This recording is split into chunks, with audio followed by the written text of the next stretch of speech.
Hi, I'm Belle from Gardening Express, and this is our guide to cleaning your garden tools. So first up we have cutting tools. Now it's really important to keep these clean because if you don't, you could end up spreading diseases between plants. And also if there's any kind of build-up of sap on there, that can make the cutting tools less efficient. If you can, take your cutting tools apart so that you can clean them more thoroughly. A wire brush is good for getting rid of dried sap.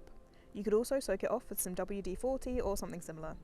If you don't have either of these, soak them in some hot water and washing up liquid for about 15 minutes. Once you've got the sap off, rinse away any debris and buff the surface with steel wool. Then you can wipe them down with a clean cloth. They should be quite clean at this point, but some tools might need the process to be repeated. The other type of gardening tools are cultivation tools. This includes forks, rakes and spades.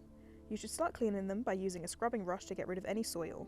Dry the tools thoroughly so that the water doesn't damage the materials. It's good to oil your tools occasionally after you clean them to give them a protective layer. If you want to disinfect your tools once you've cleaned them, you can spray them down with some rubbing alcohol. So once you've cleaned your tools, make sure that you're storing them somewhere inside and away from the weather.